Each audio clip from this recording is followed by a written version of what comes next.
నమస్తే, welcome to our channel. నేను సిరి. అమరావతి రాజధానిలో నిర్మిస్తున్న భవనాలు ఏవైతే ఉన్నాయో వాటి మీద ఇబ్బడి ముబ్బడి ఖర్చు చేస్తున్నారు. సిఆర్డీ బిల్డింగ్స్ అయినా కావచ్చు, సచివాలయం బిల్డింగ్సే కావచ్చు, ఈ టవర్స్ ఏదైతే ఉన్నాయో వాటి మీద ఖర్చు పెడుతున్న దాని మీద ఇంతవరకు చంద్రబాబు నాయుడు గారు ఆన్సర్ చెప్పలేదు.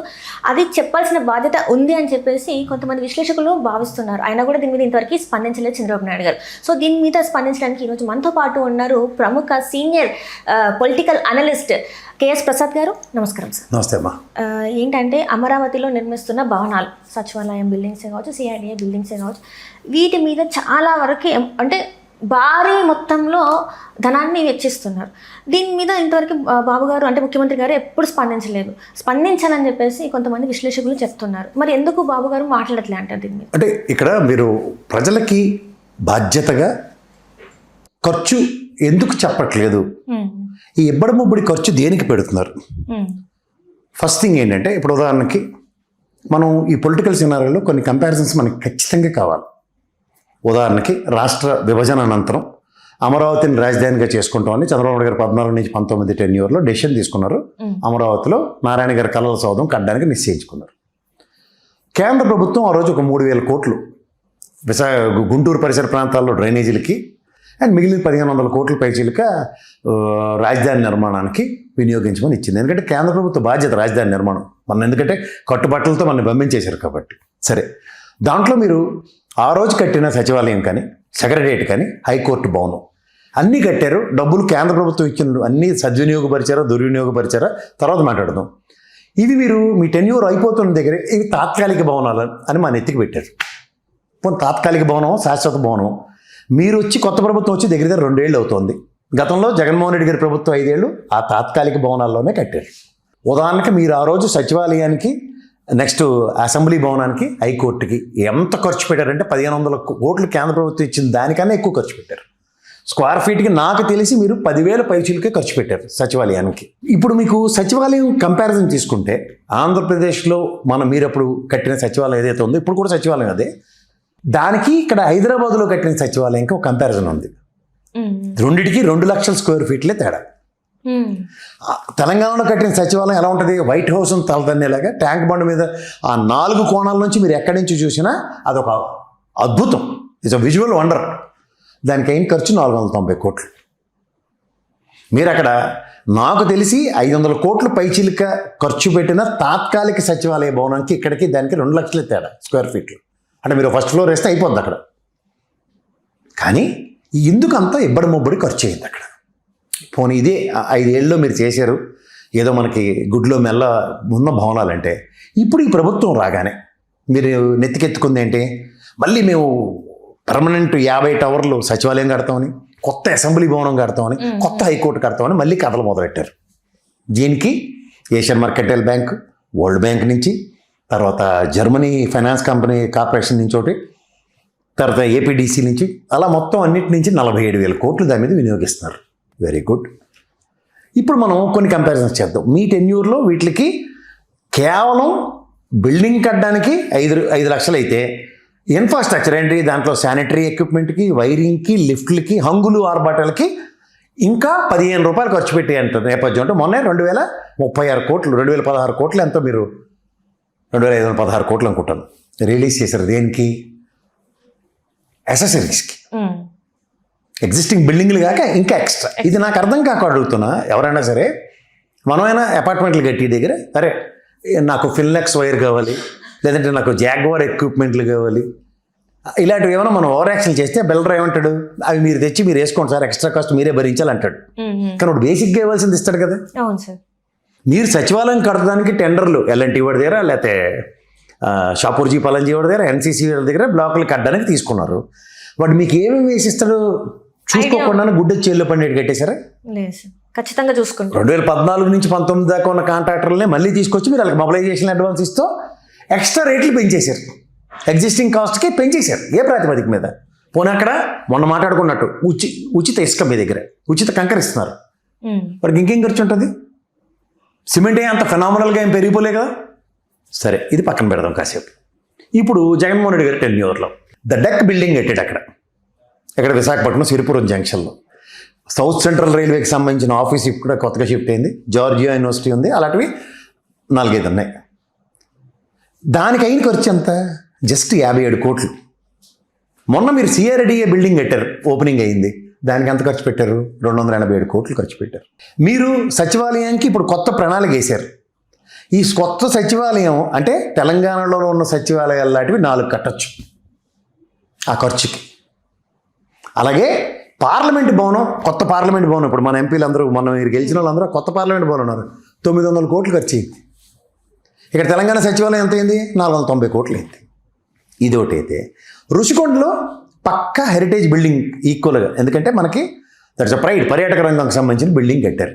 మీరే కళ్ళు చెదిరిపోయేలా ఒకసారి పవన్ కళ్యాణ్ గారు, చంద్రబాబు గారు, మీరు అందరూ చూసి వచ్చి ఈ రోజుకి కూడా ఏడు చేయాలో తెలియని నిస్సాయ స్థితిలో ఉన్నారు. ఎంత అయింది దానికి ఖర్చు? 490 కోట్లు. మీరే చెప్పారు, జపాన్ టెక్నాలజీస్ యూజ్ చేసి కట్టిన బిల్డింగ్లకే అంతంత కాస్ట్ అవుతుంటే, వైజాగ్లో ద డెక్ బిల్డింగ్ ఏదైతే ఉందో అది దానికి 57 కోట్లు మాత్రమే ఖర్చు అయితే, మొన్న మీరు కట్టిన సిఆర్డీ బిల్డింగ్ 297 కోట్లు. ఇప్పుడు మీరు కట్టబోతున్న 50 టవర్లు, ఉదాహరణకి మనం బుర్జ్ ఖలీఫాతో కంపేర్ చేద్దాం. ఎన్ని బిలియన్లు అయింది దానికి? 128 అంతస్తులు. లేదు, ఇక్కడ మీరు కడుతుంది 50 టవర్లే. అంటే బుర్జ్ ఖలీఫా లాంటివి కూడా ఎన్ని కట్టొచ్చో చూసుకోండి ఒకసారి. ఇంతకన్నా ఏం ఇన్ఫ్రాస్ట్రక్చర్ ఇచ్చేస్తారు మీరు? పోనీ మీరు అన్నా క్యాంటీన్లో మొన్న లేటెస్ట్ జీవో ఒకటి ఇచ్చారు మీరు, 4-5 అన్నా క్యాంటీన్లకి 4 కోట్లు రిలీజ్ చేశారు. పోనీ అన్నా క్యాంటీన్లకి ధీటుగా మీరంటే అన్నా క్యాంటీన్లు పెడుతున్నారు, ఉన్న నియోజకవర్గంకి ఒకటిగా ఒకటి పెట్టిన కష్టంగా ఉంది. పోనీ అది కూడా మాట్లాడదాం అంటే దానికి అయ్యి ఖర్చుతో 2200 మంది ప్రజలకు ఉన్న గ్రామ సచివాలయం, ఒక ఆర్బీకే సెంటర్, ఒక విలేజ్ క్లినిక్, నాడు నేడు స్కూళ్ళు, వీటికి కూడా 90 లక్షలే ఖర్చు అయింది. అన్న అగ్రిగేట్ మీరు అన్న క్యాంటీన్ దగ్గర 90 లక్షలు ఖర్చు అవుతుంది. 90 లక్షలతో పక్కా బిల్డింగ్లు 4. మీరు అన్న క్యాంటీన్ ఎలా ఉంటుందో చూశారు కదా. ఇవన్నీ మీరు ఎందుకు కంపారిజన్ చేసుకోలేకపోతున్నారు? ప్రజలకి ఎందుకు అకౌంటబిలిటీ ఇవ్వలేకపోతున్నారు మీరు? ద డెక్ బిల్డింగ్ ఎన్ని ఫ్లోర్లు ఉన్నాయో ఆ వైజాగ్లో సిరిపురంలో తలదన్ని బిల్డింగు 490 కోట్లతో రుషికొండ మీద కట్టిన భవనం. ఈ రెండు మీరు కాస్ట్ చూసుకుంటే ఎన్ని సిఆర్డీ బిల్డింగ్లు కట్టచ్చు? ఎందుకు అంత డబ్బులు ప్రజాధనం దుర్వినియోగం అవుతుందా లేదా? అసలు నిజంగా అంత ఖర్చు అవుతుందా, లేకపోతే ఆ ఖర్చును చూపెడుతున్నారు? అసలు దగ్గర ఇప్పుడు మనం ఇక్కడ మనకు చూడు 50 AC 60 AC ఫ్లోర్లు ఉన్న ఇవి ఉన్నాయి, ఏది రాజపుష్ప ఇలాంటివి. వాళ్ళే కోట్ చేయట్లేదమ్మా, 6,500 8,000 కూడా కోట్ చేయట్లేదు. ఈ సిఆర్డీ బిల్డింగ్లు అడిగి అగ్రిగేట్ 11,000 10,000 ఇంచులకి ఒక స్క్వేర్ ఫీట్కి ఖర్చు అవుతుంది.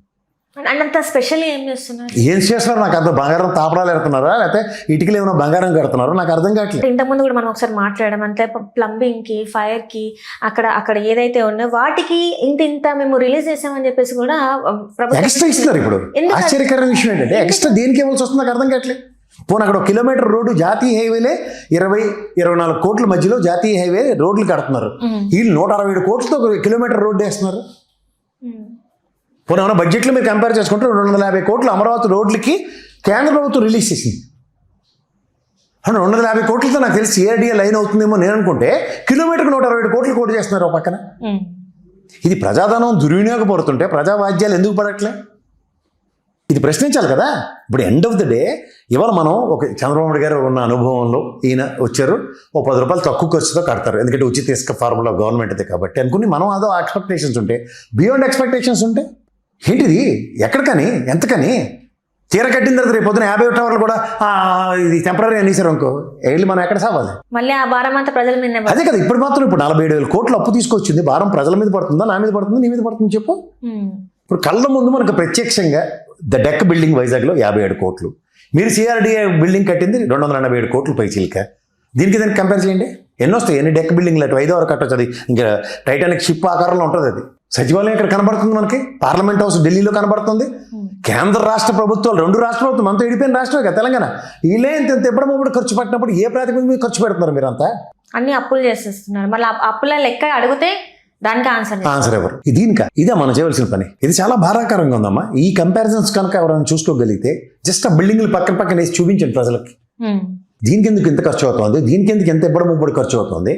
పైపొచ్చి దీనికి ఇంత మొబిలైజేషన్ అడ్వాన్స్లు ఎందుకు ఇస్తున్నారు? ఓ పక్కన వచ్చి తీసుకుంటుంటే పక్క బిల్డింగ్లు ఆర్బీకే సెంటర్ కానీ, లేదా సచివాలయం కానీ, నెక్స్ట్ గ్రామ సచివాలయం కానీ, లేదా విలేజ్ క్లినిక్లు కానీ పక్క బిల్డింగ్లు అవి. ఆ 3 కలిపితే కూడా 90 లక్షలు అవ్వట్లే. ఓ పక్క అన్న క్యాంటీన్ 90 లక్షలు. అన్న క్యాంటీన్ 90 లక్షలు అనేది అయితే చాలా ఆలోచించాల్సి వస్తుంది సార్. ఎందుకంటే మనం గతంలో కూడా చూసాము, అయినా కూడా ఇంత వచ్చేసి అంటే ఏం స్పెషల్ చేస్తున్నారు అనేది ఇక్కడ ప్రజలకు అర్థం కావట్లేదు. గతంలో ఉంది, ఇదేం కొత్తగా చేసింది కాదు, అయినా ఎందుకు ఇంత అని చెప్పేసి వాళ్ళు ఎంత దుర్వినియోగపరచాలా? ఇంత కాంట్రాక్టర్ల దగ్గర ఇంత ఘోరంగానా? ప్రజాధనం దుర్వినియోగమే కదా ఇది. దుర్వినియోగం అంటారా, దోచుకోవడం అంటారా సార్? అదేదేనామని ఫస్ట్ నాకు ఈ టెండర్ వ్యవస్థ ఉందమ్మా. నువ్వు టెండర్ పెట్టచ్చు, మీ కెమెరామెన్ పెట్టచ్చు, లేకపోతే ఇంకో కాంట్రాక్టర్ పెట్టచ్చు, నేను పెట్టచ్చు. మళ్ళీ ఎవరు తక్కువ కడతారు అడిగిస్తారు, కానీ హైయెస్ట్ కోట్ చేసినట్టు ఇవ్వడం ఇదే నాకు అర్థం కావట్లే. పైపచ్చలేదు దానికి ఏమంటారు, ఒక పీస్ వర్క్ ఇంజనీరింగ్ చదువుకున్న వాళ్ళు ఎవరైనా సరే ఒక పర్టికులర్ స్క్వేర్ మీటర్కి ఎంత అవుతుంది బేసిక్స్ ఏమి. ఒక 5 అంతస్తుల బిల్డింగ్ కట్టాలంటే 50 అంతస్తుల బిల్డింగ్ కట్టాలి. రీఎన్ఫోర్స్మెంట్ ఎప్పుడు మారదు.